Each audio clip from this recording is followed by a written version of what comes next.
दिल्ली स्फोटाच्या धर्तीवर Chhatrapati Shivaji Maharaj terminus, Lokmanya Tilak terminus, Dadar, Thane, कल्याण अशा महत्त्वाच्या रेल्वे स्थानकांवर आता रेल्वे पोलिसांची गस्त वाढवण्यात आली आहे। श्वान पथक आणि बॉम्ब शोधक आणि नाशक पथकांनी आता रेल्वे स्थानकांवर संशयास्पद वस्तूंची तपासणी सुरू केली आहे। याचबरोबर प्रवाशांनी जागरूकतेने प्रवास करावा, अनोळखी वस्तूंना स्पर्श टाळावा असे आवाहन आता रेल्वे पोलिसांनी केले।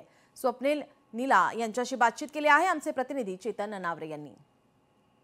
आपल्या सोबत मध्य रेल्वेचे मुख्य जनसंपर्क अधिकारी स्वप्नील नीलाजी आहेत। सर, काय सांगाल, मध्य रेल्वेकडून काय आवाहन केले जाते? स्थानिक बरेच नागरिक झालेले आहेत, त्यांना काय आवाहन करतात? मध्य रेल्वेकडनं दोन महत्त्वाच्या गोष्टींबद्दल आवाहन करतो। एक तर कुठल्याही प्रकारच्या अफवांवरती आपण विश्वास ठेवू नका। सोबतच आपल्याला जर कुठल्याही प्रकारचा संदिग्ध व्यक्ती किंवा संदिग्ध वस्तू जर आपल्याला कुठेही आढळून आली असेल तर याची माहिती ही आपण त्वरित प्रशासनाला द्यावी। ते रेल्वे प्रशासन असू द्यात किंवा इतरही आपल्या परिसरामध्ये अशी कुठली जर आपल्याला वस्तू किंवा व्यक्ती कोणी आढळून आला तर त्याची माहिती आपण त्वरित प्रशासनाला, रेल्वे प्रशासन असू द्यात किंवा सिव्हिल प्रशासन असू द्यात त्याला द्यावी। आपण जी मुख्य स्थानक आहेत त्यासोबत जसे की छत्रपती शिवाजी महाराज टर्मिनस, ठाणे, दादर, कल्याण, घाटकोपर या स्थानकांसोबतच आपण इतर स्थानकांवरती देखील सुरक्षा व्यवस्था ही अजून कडक करतो आहोत। आपण तपासणी जी आहे ती कसोशीने करतो आहोत। सोबतच आपल्याकडे जी श्वान पथकं आहेत त्यासोबत जीआरपी असू देत किंवा आरपीएफचे सगळे कर्मचारी आहेत, या सगळ्यांमध्ये जी सतर्कता आहे ती वाढवण्यात आलेली आहे।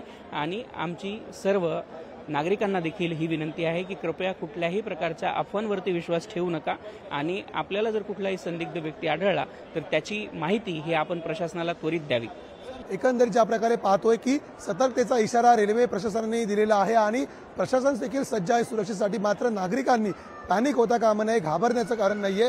फक्त सजग राहावं, सतर्क राहावं, जेणेकरून कुठलीही संदिग्ध वस्तू दिसली तर त्याला स्पर्श करू नये।